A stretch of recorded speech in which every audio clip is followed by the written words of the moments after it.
Olá, para você que acompanha os meus vídeos, o vídeo de hoje ele vai ser um pouquinho diferente. Eu peguei inúmeros termos utilizados no departamento pessoal e vou conceituar cada um deles brevemente, mas vai ser de uma forma bem legal, bem dinâmica, tenho certeza que você vai gostar.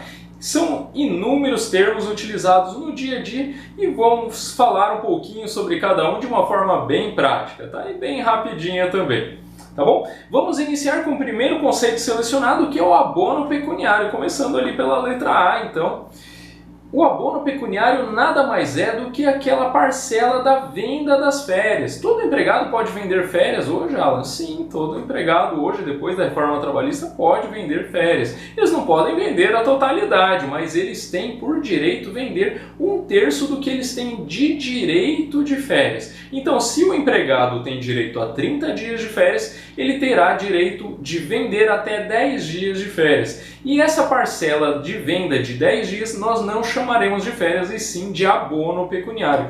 E essa parte também incide aquele 1/3 das férias, Alan? Sim, sobre o abono pecuniário também se dirá 1/3. Então o valor será de 10 dias e mais 1/3 sobre esses 10 dias.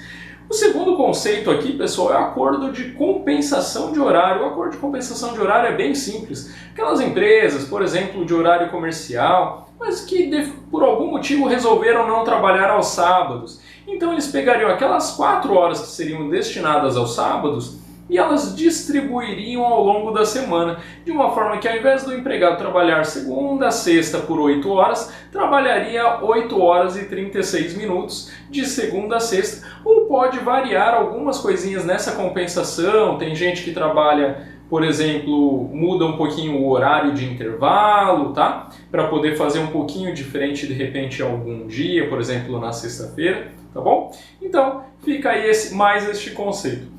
O conceito de adicional de insalubridade e periculosidade. O que é a insalubridade? Insalubridade é aquele adicional que recebem os empregados que estão expostos a uns agentes nocivos. Esses agentes são aqueles agentes nocivos que são nocivos à saúde do empregado. Então são determinados como se fosse, por exemplo, os agentes biológicos para quem trabalha na área da saúde.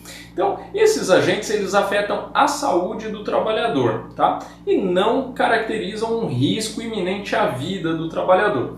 Já a periculosidade ele é um adicional que o empregado que estiver exposto a determinados riscos, como por exemplo explosivos, inflamáveis, né? Essas questões.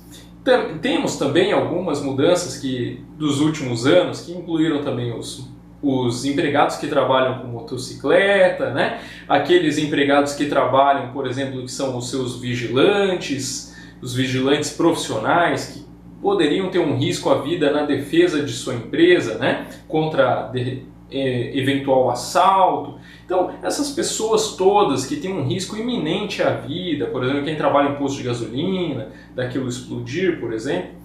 Então, essas pessoas recebem um adicional, que é o adicional de periculosidade. Então, entenderam a diferença? Adicional de insalubridade, ele afeta a saúde do trabalhador. E adicional de periculosidade, ele gera um risco iminente à vida. Então, a insalubridade são várias coisas, vários agentes, né? Como o frio, o calor, poeira, são muitas coisas, pessoal. Agentes biológicos, agentes físicos. E a periculosidade é aquelas situações que eu falei, os inflamáveis, explosivos, motocicleta e quem trabalha, por exemplo, com a defesa do patrimônio ou vigilância patrimonial ou pessoal, tá bom? E os valores, os percentuais que são recebidos, no caso da insalubridade, são 3 percentuais que existem hoje, seria de 10, 20 ou 40% de acordo com o grau de incidência. Isso é medido, vai lá um engenheiro do trabalho, ele vai lá, ou um técnico do trabalho, e ele faz essa medição. Já na periculosidade é um percentual fixo, é 30% fixo, tá bom? E em relação a base de cálculo da insalubridade, no geral, é sobre o salário mínimo, mas se na convenção coletiva estiver dizendo diferente, poderia ser, por exemplo, sobre o salário do empregado ou sobre uma base, um salário normativo, tá? Que uma base que esteja estipulada lá. Quanto à periculosidade, ela incide somente sobre o salário do empregado. Então, incidindo sobre o salário do empregado sem acrescer mais nada, tá bom? Em relação ao nosso quarto conceito, a admissão. O que é admissão, Alan? A admissão basicamente é a contratação do seu empregado, é quando você admite o empregado em sua empresa. E ela se concretiza com a assinatura do contrato e a pessoa ingressando no trabalho, tá? Então, se assinou o contrato, ele tem uma data, que é a data de início das atividades. Então, ali é que a gente diz que iniciou a admissão do empregado na sua empresa. Afastamentos previdenciários, nós temos alguns, né? Nós temos, primeiro, o auxílio-doença. O auxílio-doença é aquele bem comum. Por exemplo, você pegou uma pneumonia, ficou na chuva lá, ficou molhado por muito tempo, acabou pegando pneumonia e teve que se afastar do trabalho. Esse afastamento, se ele for superior a 15 dias, você pode então ingressar com um agendamento na perícia, um agendamento de perícia na Previdência Social, e esse agendamento então depois você passa por um médico perito e esse médico vai te avaliar se ele te afasta ou não te afasta do trabalho. Se ele entender que aquela doença que você está no momento, aquela condição te afeta, que você não conseguiria exercer suas atividades normais de trabalho, ele te afastará. Nesse caso da pneumonia, como não tem nada a ver com o trabalho, você fez em casa no final de semana, foi jogar bola na chuva, isso, aquilo.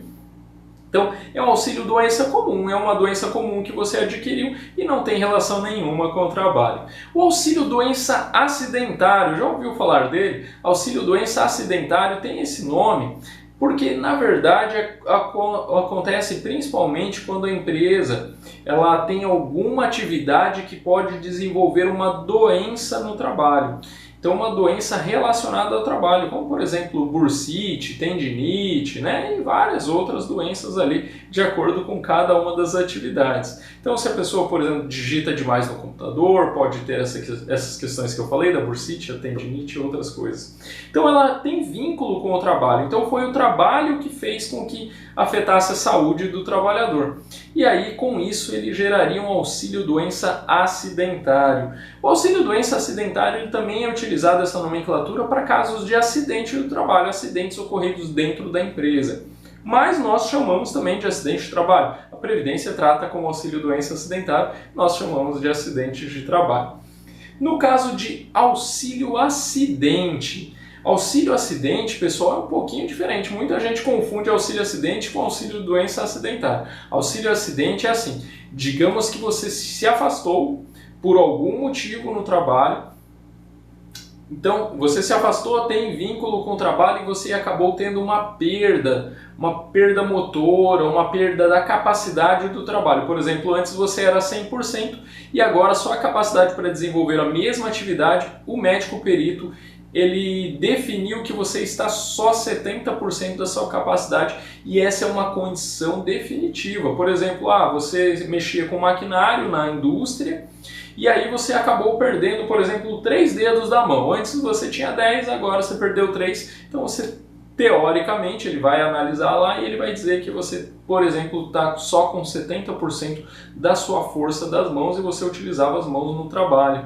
E aí então você vai receber para o resto da sua vida, ou caso você se aposente, ou caso você faleça, é que você perderia esse valor. Mas então, mesmo voltando ao trabalho, terminou o auxílio-doença acidentário, você volta ao trabalho e você começa a receber auxílio acidente. Então, quanto que é o valor do auxílio acidente, Alan? É 50% do seu salário de remuneração. Então, se o seu salário de remuneração, por exemplo, era R$ 1.500, você receberia R$ 750 ali de auxílio acidente pela Previdência para o resto da vida, ou no caso até falecer ou se aposentar, tá? Que é quando cessaria então o nosso auxílio acidente.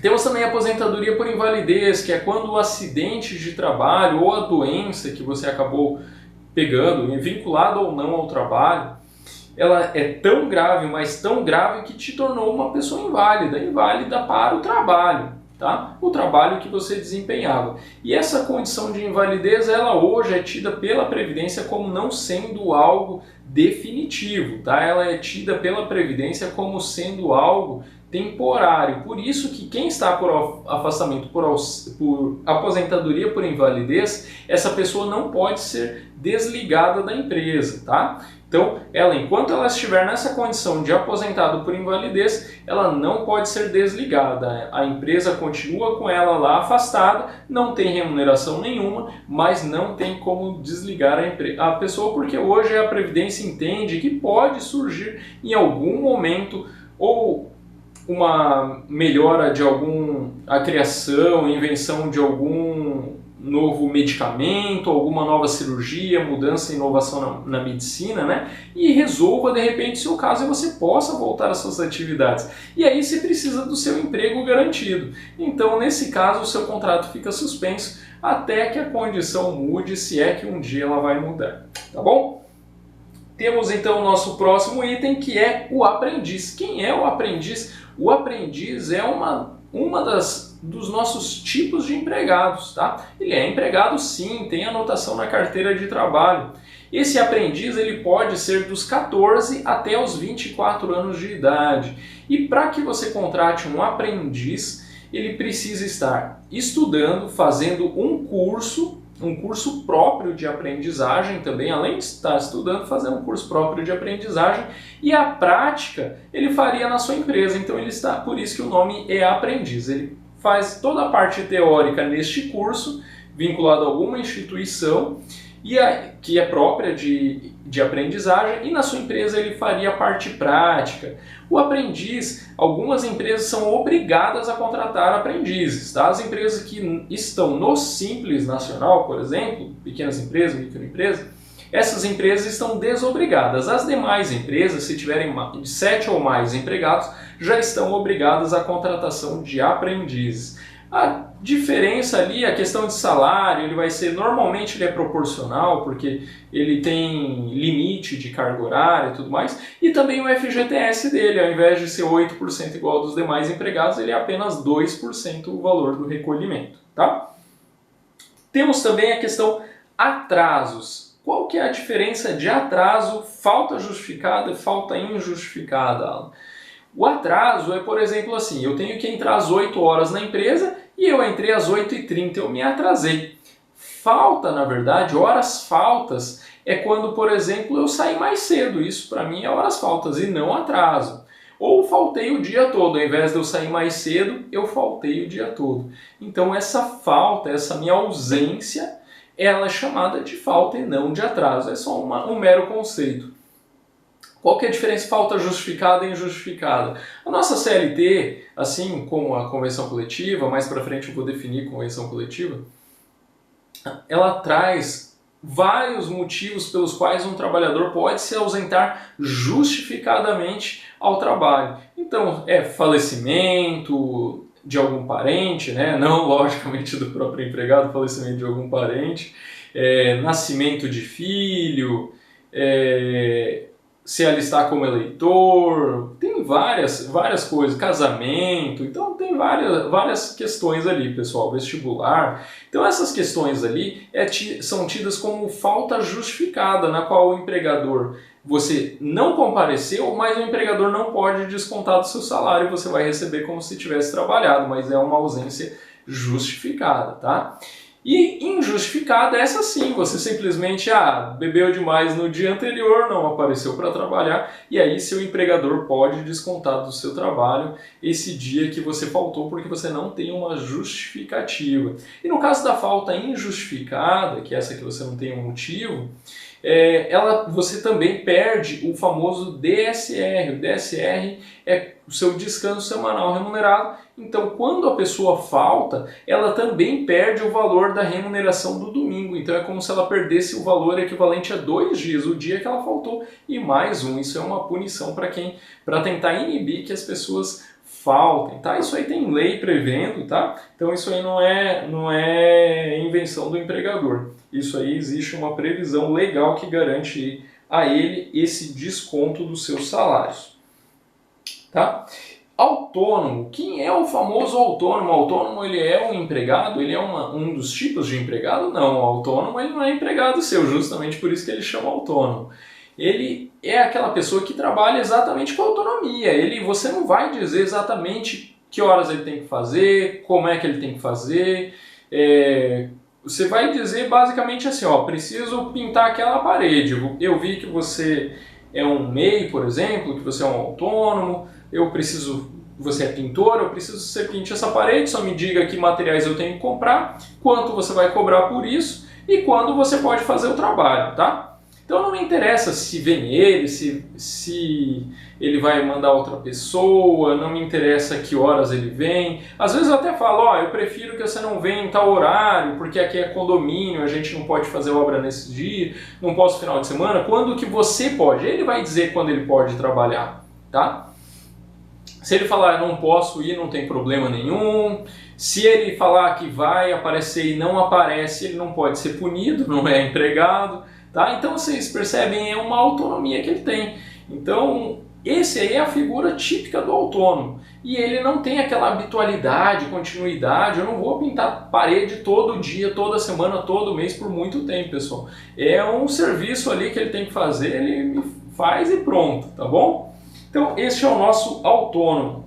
E nós temos também agora o nosso conceito de aviso prévio. O aviso prévio é quando assim, você foi admitido na empresa, começou a trabalhar e aí uma das partes, ou o empregador ou o empregado, uma das partes resolve rescindir o contrato de trabalho, dar um fim nesse contrato de trabalho. E aí essa parte que resolveu dar um fim nesse contrato de trabalho, ela deve, se não é um contrato de experiência, aquele de comecinho lá, de quando as partes estão se conhecendo, tá? Então, passado-se a experiência, sendo um contrato prazo indeterminado ali, você deve, a parte que for rescindir o contrato deve pré-avisar a outra parte com no mínimo 30 dias, tá? Lá em 2011 surgiu uma lei que trouxe a proporcionalidade do aviso prévio, que diz, por exemplo, se é o empregador quem está demitindo o empregado, o aviso prévio será acrescido. Os 30 dias iniciais serão acrescidos de mais 3 dias para cada ano trabalhado do empregado na sua empresa. Então seria 33 dias para 2 anos, 36 dias e vai indo. 1 ano e pouco, né? 33 dias, 1 ano e 1 dia, por exemplo, né? 36 para 2 anos e por aí vai, tá bom? É um escalonamento, ele vai chegar até um limite de 60 dias, que com mais os 30 daria 90 dias o total trabalhado.